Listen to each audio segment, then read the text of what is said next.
Ladies and gentlemen, welcome back to our next and also our last panel session, titled A Tale of Digitalization, Dry Bulk and Maritime Services. Once again, this session will consist of an interactive Q&A where we encourage guests to pose questions and comments to the panelists through a Slido QR code, which can be found on the left and right screens. Moderating this panel is Ms. Gan Soo Ann, partner, Norton Rose Fulbright. May I now invite Ms. Gan up on stage, please?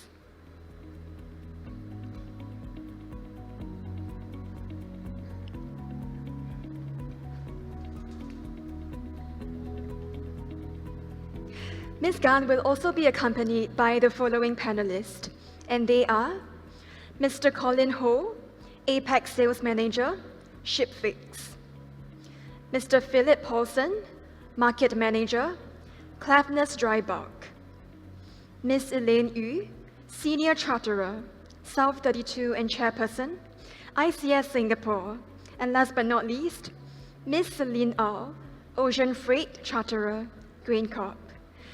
Please join me in welcoming the panel on stage. And I'll now hand over the time to Ms. Gan for this session. Thank you. Distinguished guests, ladies and gentlemen, good morning.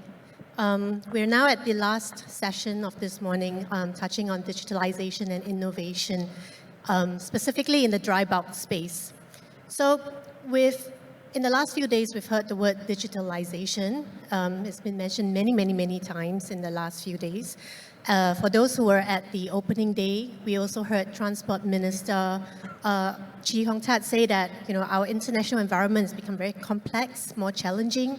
There are many new developments in emerging areas like digitalization and decarbonization. But really, as a Singaporean, I'm really proud that the target is to grow Maritime Singapore as a global hub for maritime innovation. Now, given that our topic today is called A Tale of Digitalization, I thought I would begin by telling a story of basically how transformation has happened in the dry bulk space, in the digital space in the last 5 years. So let's take a look back in 2019. I'll just set the scene here. Pre-IMO 2020, there was a lot of things going on. Shipping companies had to rethink the way they were doing their businesses. Bunker procurement processes, for example, became more complex. So instead of, it was already a full-time job trying to figure out, who supplies what at what price, you throw in this added layer of complexity with new fuel and compatibility issues, and this really made bunker planning more complicated because it impacts the overall P&L. And then a year later, we had the pandemic. A lot of us may have forgotten, but in 2020, the lockdowns, maybe for shipping companies with the lockdowns, it made sense that when demand was low, companies could use that time to think about what they've been thinking about for years, which is digitalization. And in 2021, we saw some progress on the electronics bills of lading when the ETA Act was amended. And then you fast forward to today, and the dry bulk shipping industry and the shipbroking sector has actually undergone a lot of significant changes and transformations, mainly driven by a few factors, such as environmental regulations, as we've heard in several panels this week. So with this background, I think it's really apt that we dedicate this whole session to digitalization, because I'm hoping that my panelists will be able to bring out how AI can help charterers and shipbrokers choose the right ship for their cargo, how it can eventually help to bring down carbon emissions across the bulk shipping industry, and what digital innovations are available in the market.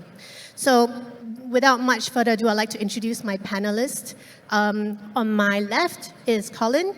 He is APAC Sales Manager at ShipFix, and he is an ex-banker who is passionate about the use of data and AI to help maritime trade faster and smarter. Next is Philip. He is heading Market Manager under Clafness Dry Bulk, and he has experience in chartering and operations, and he's now blending his experience with tech and product development with the aim to shape the dry bulk of tomorrow. And then we have Elaine, who wears two hats on this panel.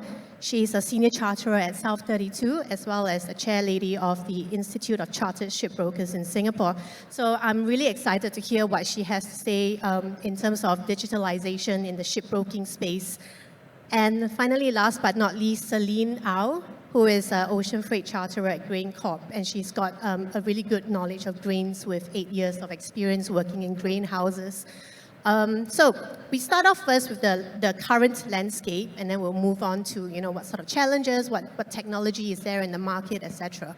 So, first question maybe for Philip. Digital tools are actually being leveraged to enhance and support daily operations within lots of dry bulk companies. So can you maybe just say a few words on just a broad sort of macro picture on what are the benefits to digitalization? Yeah, thanks for the question. And first of all, thanks for inviting us here today. It's a pleasure. There is no doubt that digitalization is currently also enhancing the efficiency and operational systems of our industry. We see in the space out there that a lot of companies are also focusing on that. But also to add a little bit to that conversation as well is also the timing aspects and also to improve the P&L as well, the top line. So that's what we are focusing on a lot, but also are here to share about with the rest of the companies today. So basically, one of the key benefits is efficiency and cost savings. Celine, do you have anything else to add? There's some fun facts. For example, carbon emissions, reducing trees and stuff. I think the efficiency is definitely there, and especially let's say for cargo charterers or even the ship owners, we have a charter party.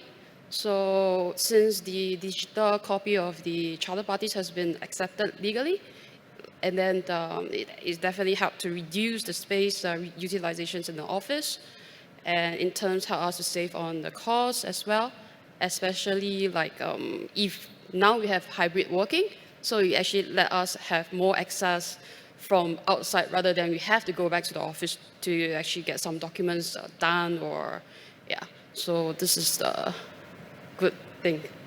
Yeah, just for the audience, in terms of fun fact, when I was preparing for this, I wasn't aware that, BIMCO and the 4 global mining companies, they recently released a paper on bulk trade digitalization. And statistics show that it is estimated that 4 billion trade documents are in circulation around the world at any given time. So when you stack them up on each other, apparently it's going to be 520,000 meters high, which is a lot of paper. So, I can say, going digital can help with a lot of cost efficiency as well as the paper thing that we are trying to save. So while digitalization can be seen to be quite pro businesses, coming back to Philip again, and given shipping is quite a traditional industry, how receptive are the players in this, to digitalization? Because it takes two hands to clap. Yeah, another good question. But first of all, we do see that companies out there, no matter small or large, that they acknowledge the fact that they need to digitize. That's for sure. Saying that, we also see there is a lot of thoughts around let's wait, also see what happens. At least from our side, we do believe that already by now we have a lot to offer in the digital space, and we can do a lot. But I think it's also how we frame the discussions as well, because yes, efficiency is great, but maybe also to get a lot of more companies along the journey, especially the small ones. We also need to see how it really benefits them, because if we only frame about efficiency and we say to you, you can become more efficient, but how are you really driving the value for them as well? And I think that's the first step as well. Yeah, I think, it's important because for people to understand why they need to do this, they need to first buy into the why. So, Elaine, what's your view on this? We need a buy-in from the end users, and this is significant. Do you see any resistance in terms of, people resisting change? Do you feel that they are worried this may displace or replace their jobs? fear maybe of like cost, time? Yeah, I think it is quite natural for people during this digital transition period start to be concerned about the job redundancy and automation. But at the same time, I think these people also need to see there are new opportunities in the new aspects of the digitalization revolution.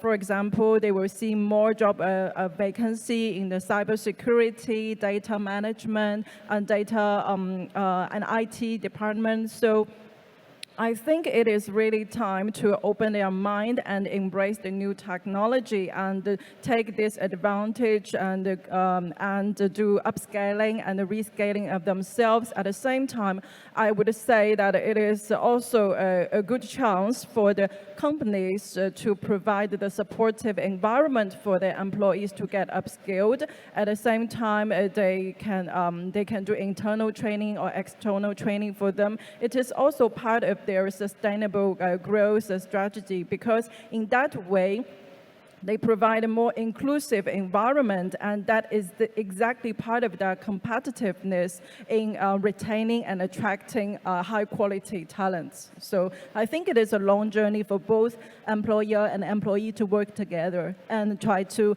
survive or win in this revolution, I would say. Thank you, Elaine. So we've heard digitalization can improve efficiency, can save costs, and basically technology can augment the human workers and enable, the human person to do better jobs and probably better pay. So collectively, I think the industry has, argued so much that nobody's going to say that digital transformation they're not going to do it, because it seems like it's going to have to be done. And companies and people will really need to adapt. Now, that makes sense, right? How many of you have left your house without your phone and you've gone home to pick it up again? We are so reliant on, our smartphones and AI and technology today. So I turn to Colin now, because he has a very important role on this panel, and it's always important to have pure tech in discussion when we're talking about digitalization. So for the audience, ShipFix is a collaborative data platform, and you focus on core digitalization. And I want to pause on the word data, because this was used and coined a few years ago when it says data is the new oil, which basically highlights the similarities with data and oil in terms of value creation. But there's a whole lot of data, and how does ShipFix help to make businesses understand how to use this data? There's a whole, how do they navigate through this whole sheer of volume of data? All right, thanks, Joanne. Well, before I answer that, just give you a bit of perspective. While I was in banking, I left the banking space about 3 years after I did that, specific to data and building data pipelines in mostly structuring products for investment banks. Back then, it was termed data mining. I don't know, probably reveals my age, although I might not look. But reveals my age. But I think with data mining, at that time, there was a lack of data. I think that was a big problem. And then soon after, probably the early 2000s to 2010s, we saw a huge surge of data. So there's a lot of data, it's flying everywhere, and everyone had the struggle of storing it, but also making sense of it. So I think right now we still have a big problem with making sense of a large amount of data. So as a pure tech player, coming from an AI background, I see the practicalities and the application to machine learning and data that is different from maybe some of the hype that we hear a lot with, big data, AI is going to change the world. But in practice, I think the data that comes in needs to be first read. The reading of the data is a challenge in itself. On the first day in this event, we heard from one of the speakers. He spoke about AI. And when it comes to data, reading it is, first of all, very challenging. So from that perspective, technologies have evolved in a way that it's able to read at scale. So reading different types of data, being able to ingest video files, etc. There are a lot of things that are happening in the industry, but specific to the organization that I'm at right now, which is ShiftFix, we are focused on communications. So all the communications that come from all the market participants, brokers, vessel owners, charterers, where data is flowing in through either WhatsApp or email, and everyone has a very noisy picture every day. And the goal with AI within ShipFix itself is to not take away your jobs, but take away your tasks. Some of the very mundane, repetitive tasks that you don't want to do every day. The idea is to hand that to the machine. The machine does this really well at a high level of accuracy and a speed that you cannot match. And that's the reality of the world that we live in now. And we all have to accept that and be upgraded by machine learning. So from ShipFix's point of view, we read that at scale, we then extract that data, and then we summarize that for you in a way that is much less noisy. We're looking at millions of emails down to hundreds of rows of data that you just have to ingest. And this is just the nature of our business. We have a lot of noise, unfortunately. But it's a good opportunity for companies like ShipFix to solve the problem and provide a valuable solution to the market. So actually, ShipFix is also part of a larger company as of last year, Vezon Nautical. I think many of you know about this company or use the IMOS platform. So there's a lot of work that we are doing with IMOS at this moment to offload a lot of interesting tasks from both shore and vessel. Examples would be forms. So we're trying to automate that by reading it, extracting it, and then summarizing it in a way that you no longer have to do things manually. These are small tasks, again, not jobs that we're replacing. We're making it easy for you to conduct your day-to-day, reduce errors, increase efficiency. So you mentioned you want to cut through the noise. How do you do that? Because like for the dry bulk, there's different sort of sectors. You have the big dry bulks, you have the smaller size vessels, probably needs to be a little bit more tailored in terms of tech. Does technology help say a dry bulk company, use that efficiently? Yes, I think regardless of vessel size, there is a huge amount of data still flowing in. I think from experience, the smaller vessels like your handy Supras, we see a lot of the market a bit more intense. There's a lot more competition and therefore a lot more advertisements or circulars going around. Whereas for the Capes, we see your fixed routes and the data is also a little bit less. But what's a commonality between all these vessel sizes is that the data is still there and there still is some noise. So we then read, extract, and summarize that in a way that's easy to pick up. And then I think also from the perspective of Vezon and the IMOS platform, being able to just manage all the contracts around freight or vessel contracts, to be able to have a single place to manage that from a chartering operations and a financials point of view, is ultimately what we're trying to do as a company now, to be able to bring all that into one place. So you have a single source and a single place where you have to train, to Elaine's point, train people only in one way of operating. And also to Philip's point around data, to have data in one place that you can trust. Of course, augmented by some of the things that Clavinus is doing with Market Monitor. Some of this data coming in also adds to this database, but what we see is that we want to have a very good foundation and help our companies and our customers and those in the industry, dry or wet, to really lay a very solid foundation that is future-proof for things like carbon emissions, EU ETS, some of the things that are happening right now that people are still trying to get a grasp of, especially around EU allowances. So we're also working as a pure tech player to address those matters.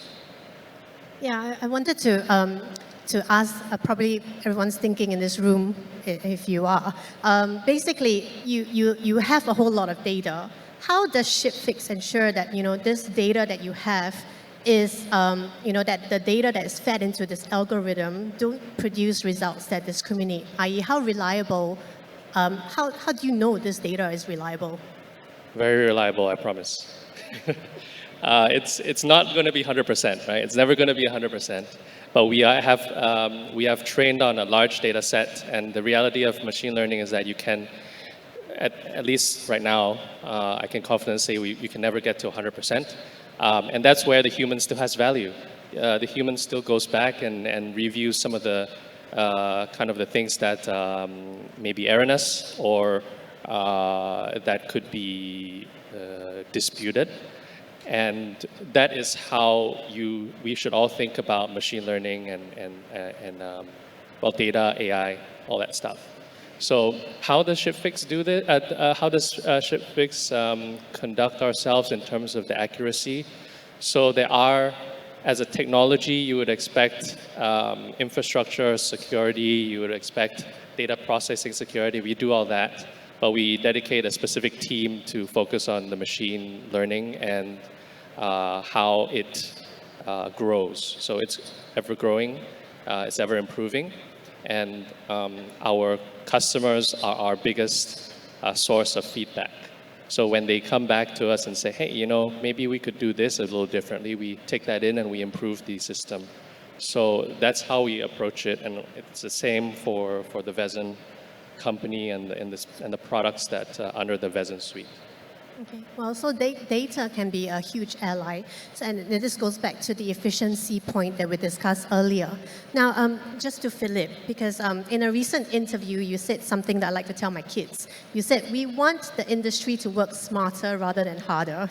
So basically, expanding on what Colin said about data, are you able to provide an example of how a charterer, for example, can benefit from that data in terms of helping them work smarter and make timely decisions? Yes, sure. First of all, just hearing both Elaine and Colin is very inspirational, because in terms of framing and supporting to take the right decisions, the employees, we do also think you'll never get to 100%. But rather taking the early baby steps and trying something out, try a little and learn a lot. But that also goes with, for an example, as Colin said, AI will not replace humans, but one that utilizes it to their advantage, also the data side, will be in the forefront of our industry as well.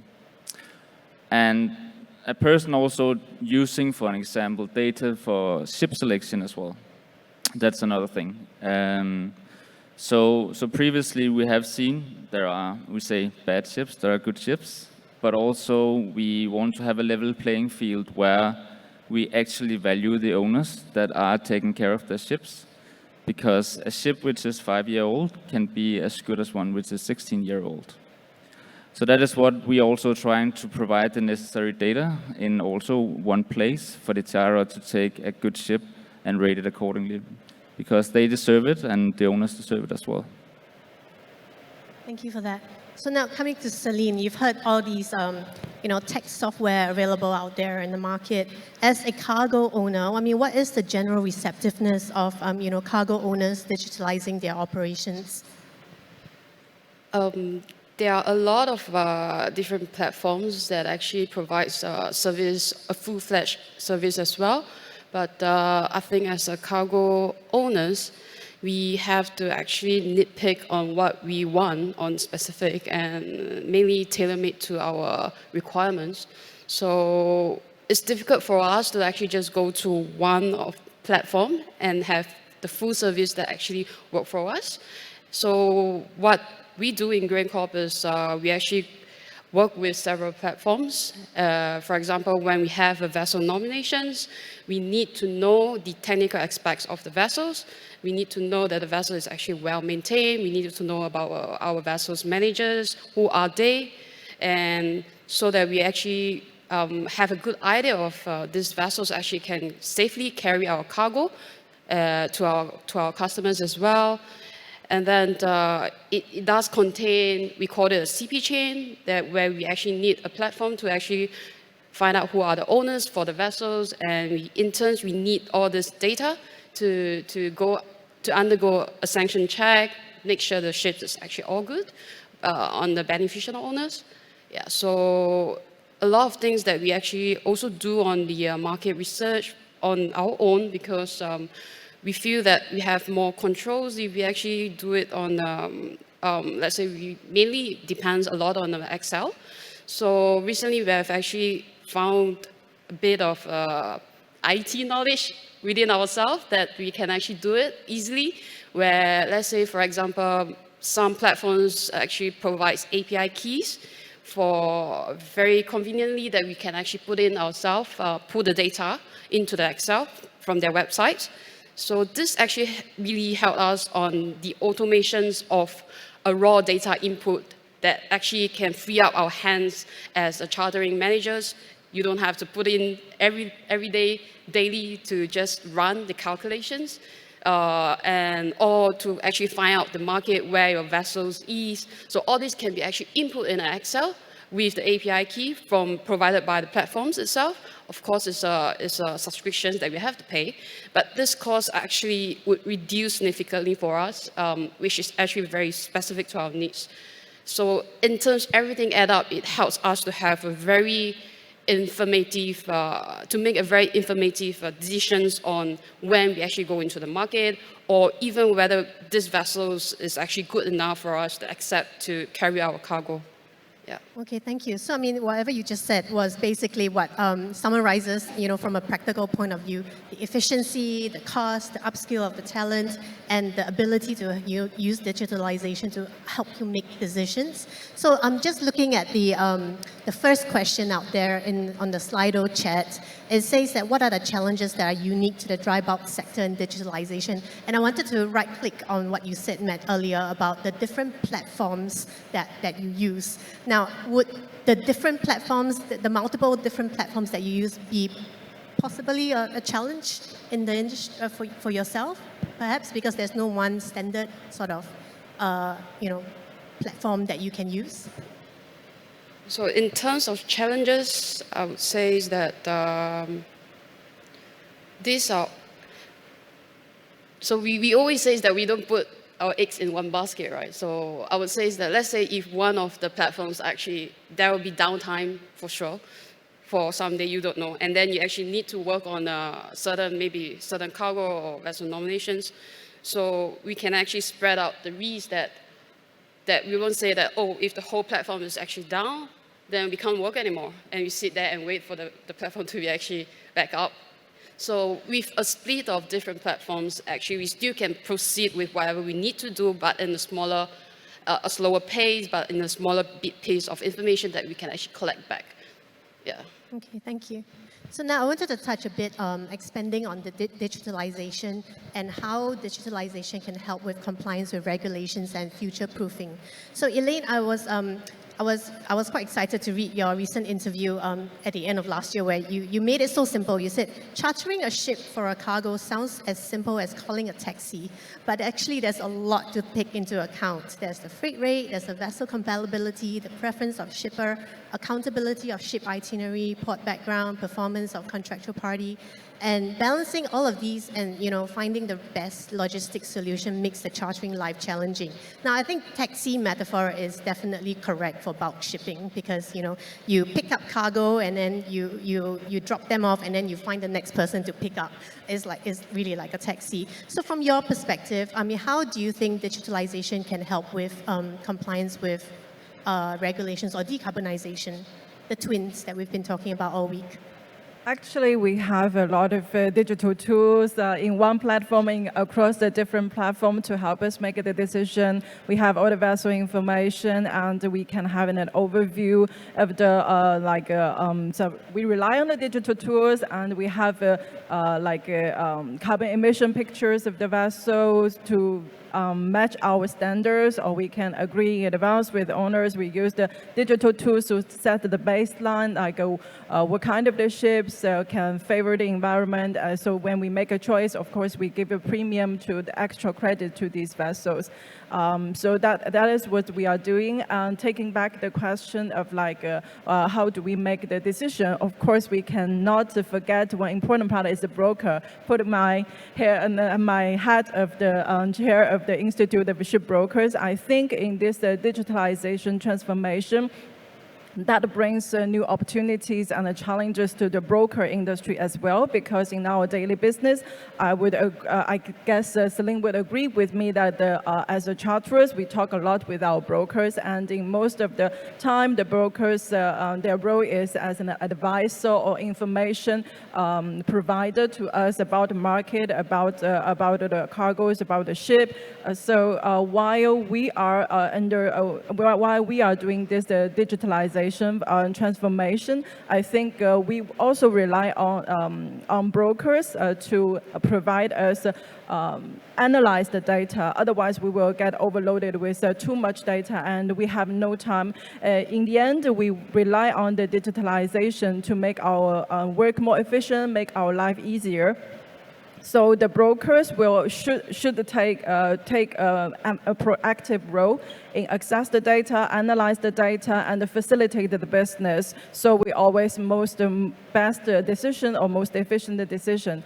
And I think all the challenges bring to the broker now is that we have more transparency between owners and the charterers. We can easily access our LinkedIn account. We know who we are fixing with in this time. So how broker can prove their value and provide value-added business, that is something they need to think about.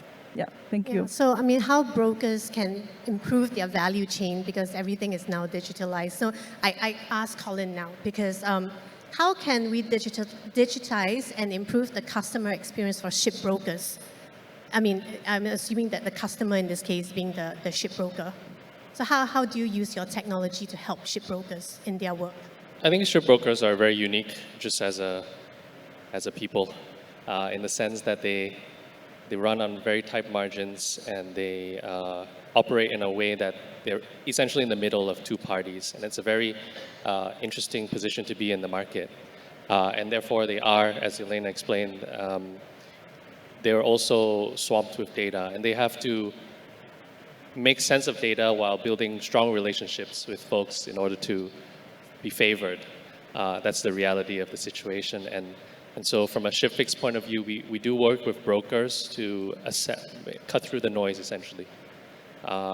They've used technology like Excel previously to do that manual work, which is great to an extent. If you grow into a larger brokerage firm, which I think many aspire to, then that gets out of hand.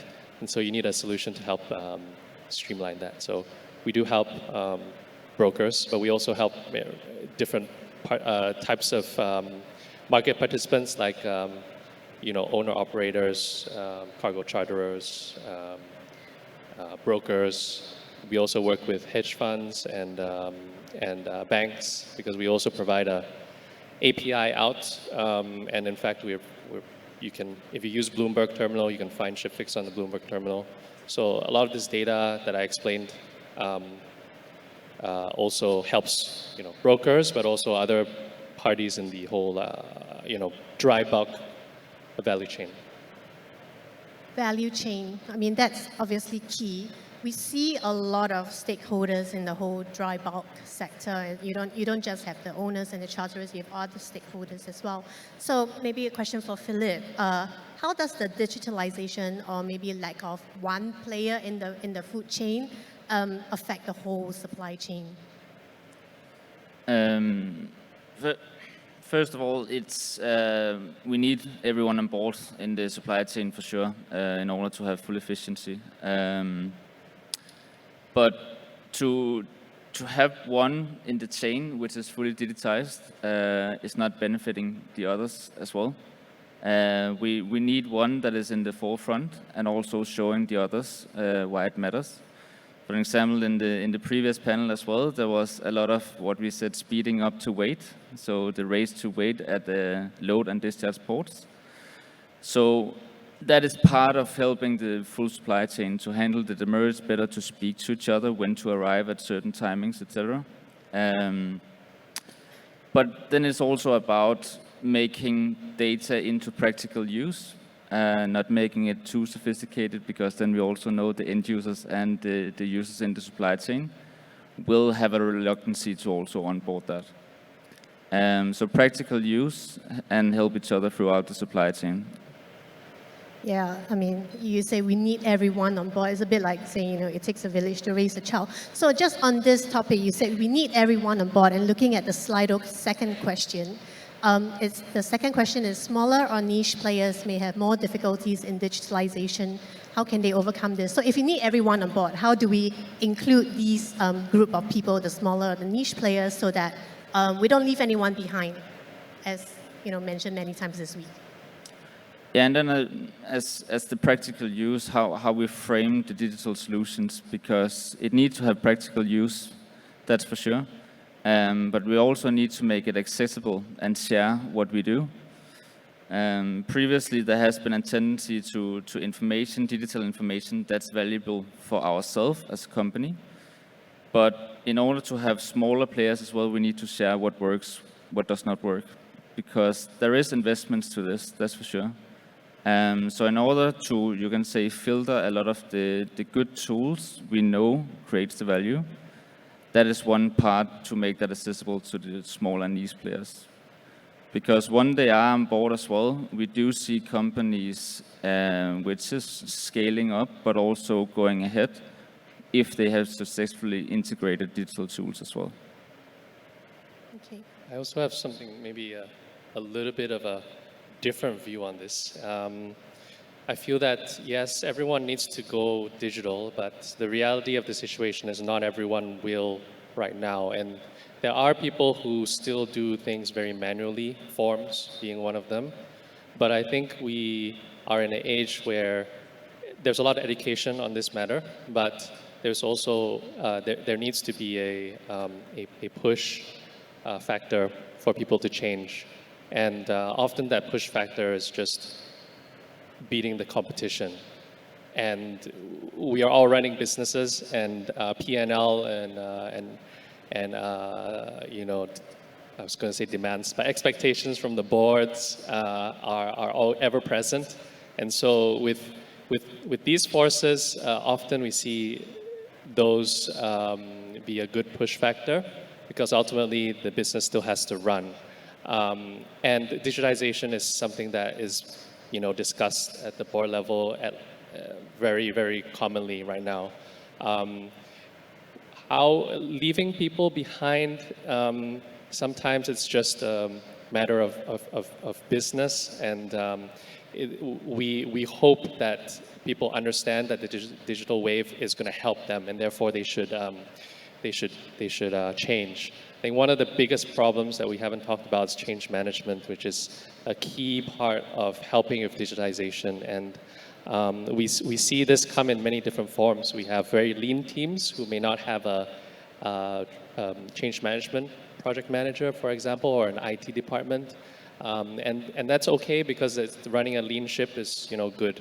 However, when it comes to change management, it's often the big hurdle. And how we overcome this hurdle is by providing some consultancy work and services to help with that, because we understand something like an ERP, for instance, that you're going to be putting into your organization, which goes back to digitization and data. It's going to be a pretty big project, and so you need help.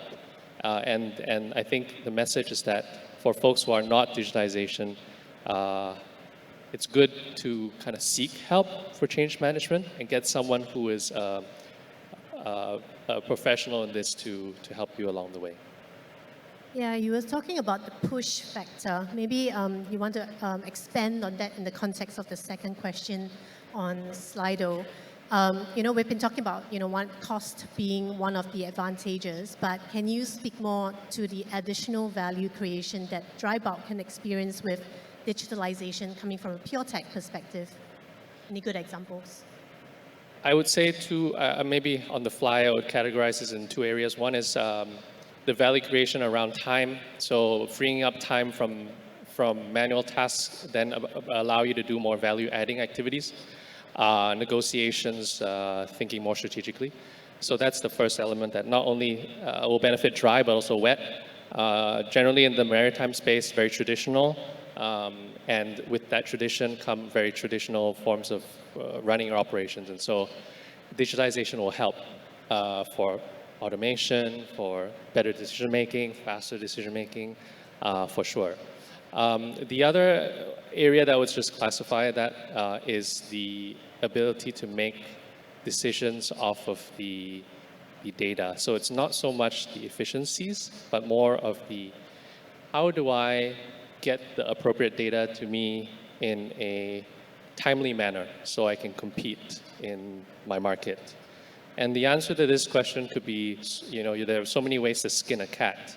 And from our point of view, we see that being in a position to bring data from many different sources and triangulating different data points to find the most accurate one is where we feel brings a lot of value to our customers. Because without this, you will be going to various sources for data, and you have no way to really compare it unless you have first-hand data, which, it's not public. So what if you could bring everything together and have a single place for you to make decisions based on the data is the second, I guess, classification of how maritime or dry bulk would be able to create value.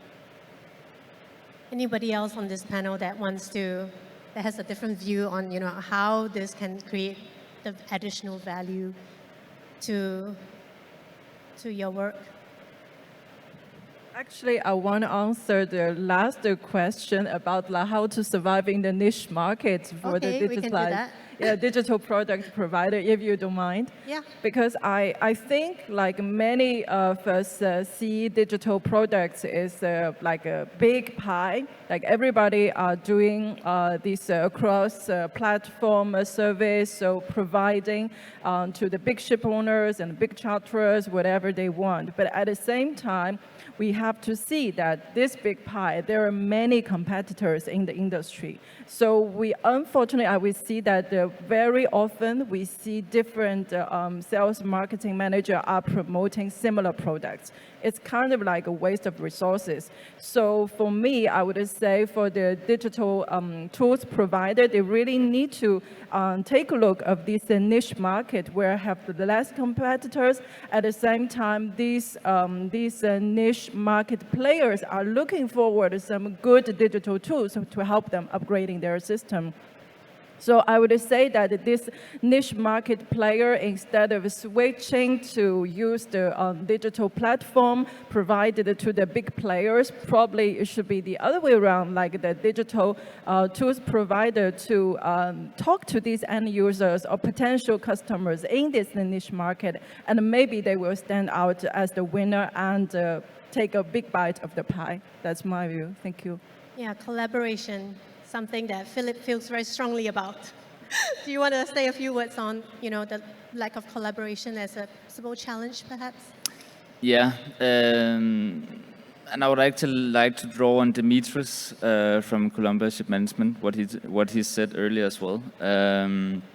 He said as long as we are in our own ecosystem, it's very difficult for every one of us to move ahead. So definitely collaborating, but collaborating where it makes sense on the products that make sense.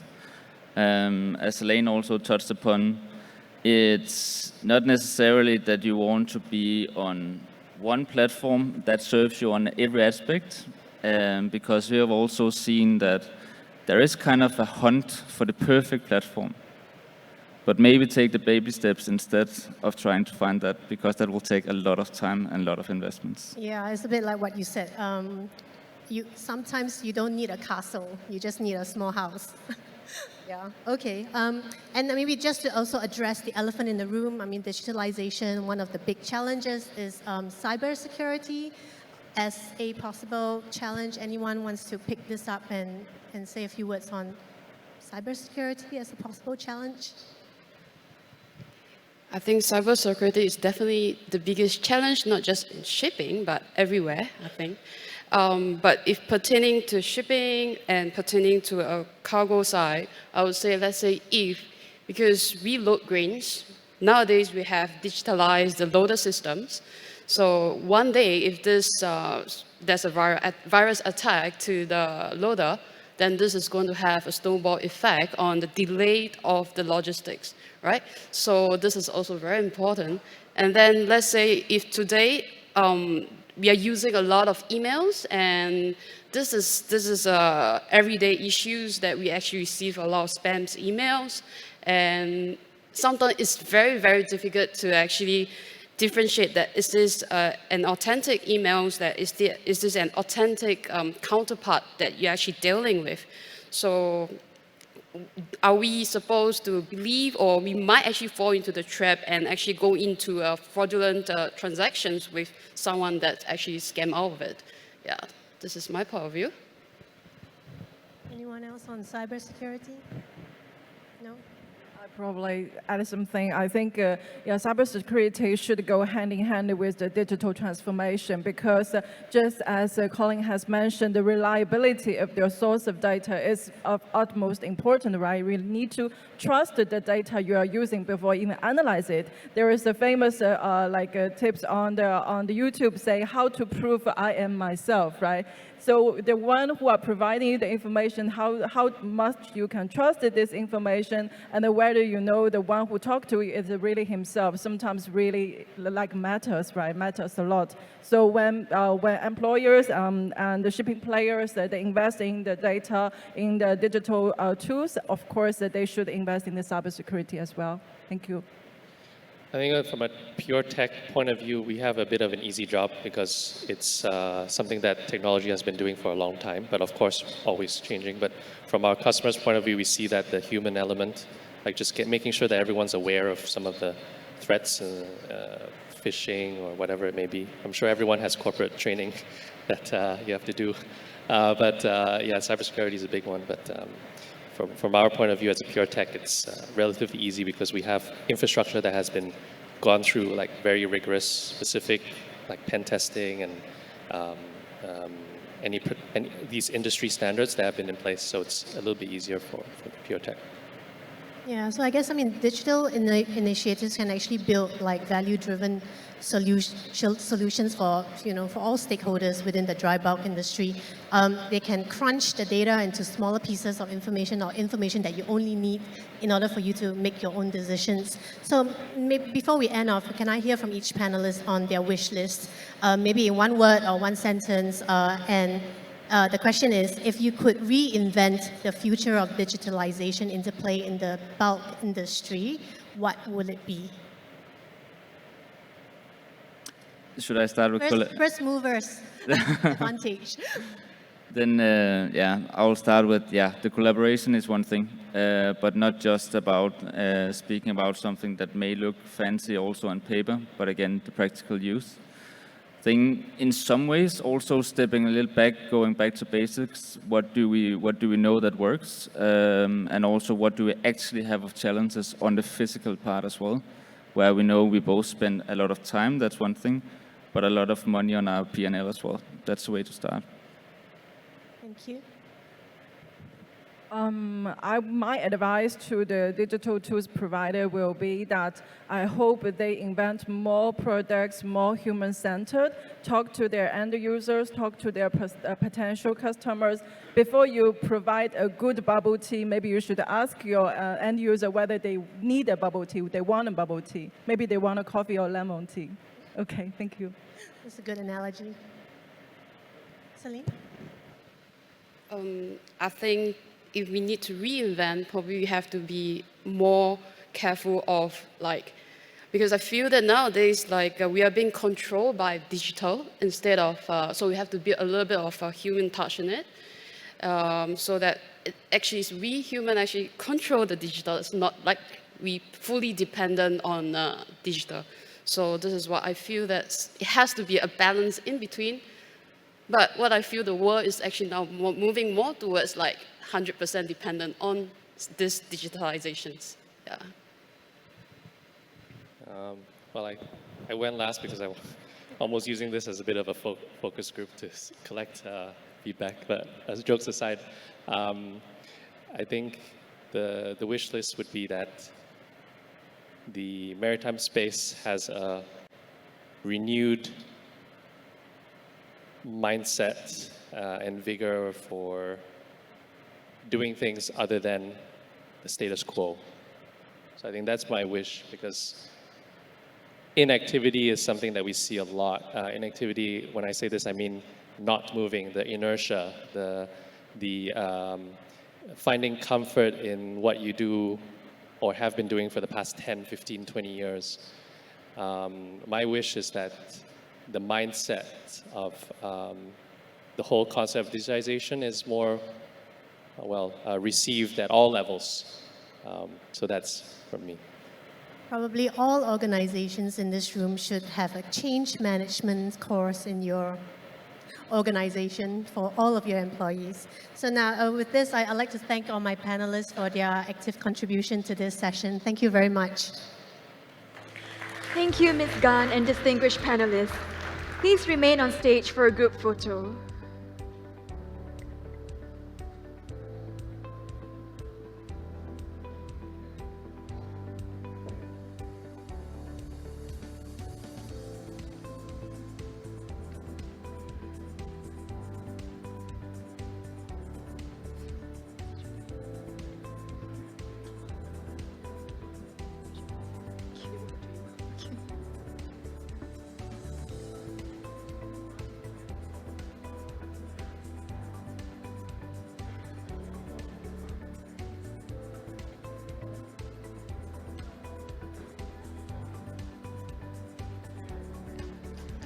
Thank you, Ms. Gan and panelists.